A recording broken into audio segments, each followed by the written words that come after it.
पोहे serving प्लेटमध्ये काढून घेतले आहे. आपण इथं कोथिंबीर त्याच्यावर थोडीशी टाकणार आहोत. फार सुंदर दिसत आहे. आणि त्याच्यानंतर थोडंसं खोबऱ्याचं किस, आणि तुम्हाला हवे असेल तर तुम्ही शेवसुद्धा टाकू शकता. पहा किती सुंदर दिसत आहे. रेसिपी आवडली असेल तर लाईक करा, शेअर करा आणि सबस्क्राईब करा आपल्या चॅनलला.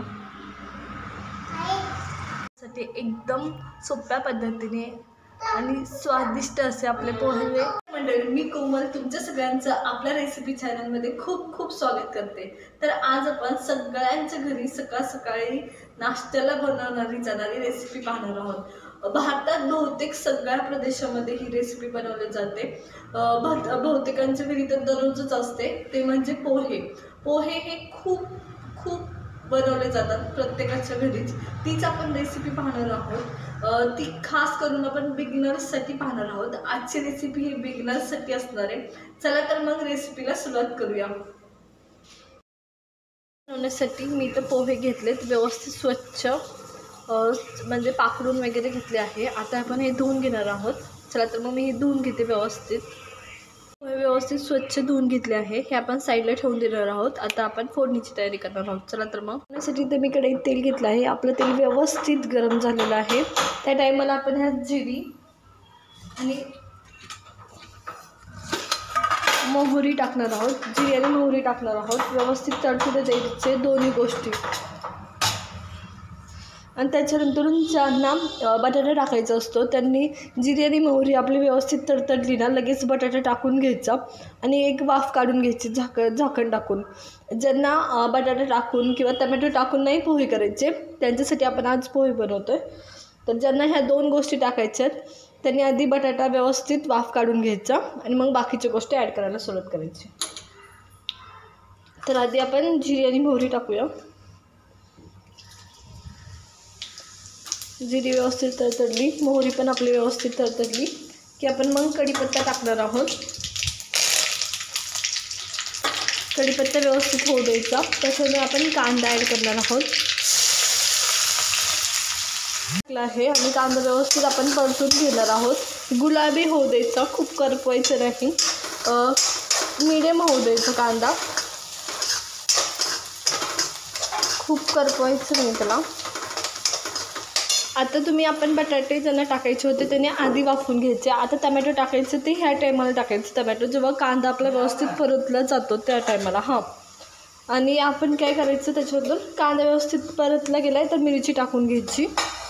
मिरची व्यवस्थित होऊ द्यायची आणि शेंगदाणेसुद्धा आपण ह्या टायमाला टाकणार आहोत. तर मी तर शेंगदाणे टाकले आहेत. तुम्हाला हवे तेवढे टाकू शकता शेंगदाणे. कायकांची तर डाळसुद्धा टाकतात. तर डाळ तुम्ही ह्या टायमाला डाळवं किंवा डाळ जे आपण चिवड्यात वापरतो ते सुद्धा ह्याच टायमाला टाकायचे. व्यवस्थित हलवून घ्यायचं.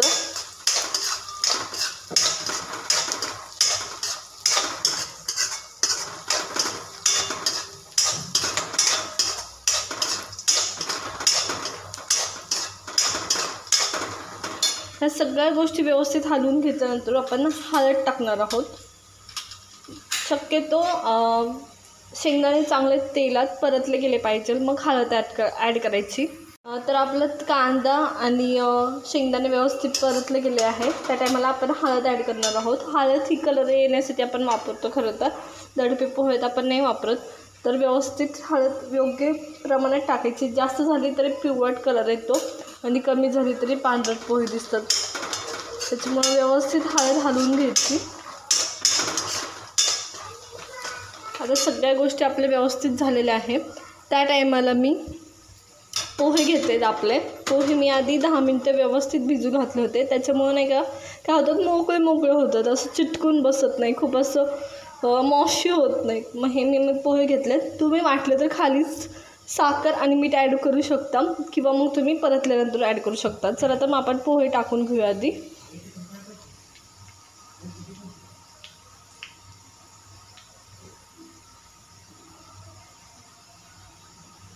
तर आता पोहे व्यवस्थित आपण टाकून घेऊया. मी लूज करून घेतलेत पोहे. तर व्यवस्थित हलवून घ्यायचे पोहे.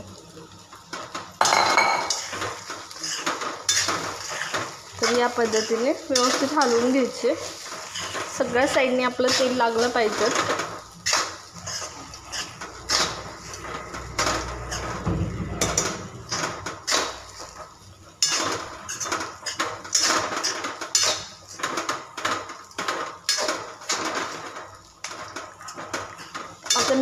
करणार आहोत आपण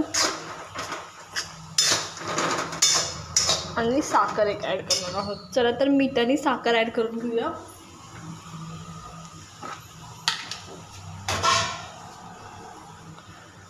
मीठ चवीनुसार आपल्या आणि 1 चमचाभर साखर एक ॲड केली आहे. हे सर्व हलवून घ्यायचं. तुम्हाला हवं असेल तर कोथिंबीर आत्ताच टाकू शकता किंवा थोड्या वेळाने टाकलं म्हणजे वाफ काढून झाल्यावर टाकलं तरी चालेल. चला तर आता वाफ काढून घेऊया.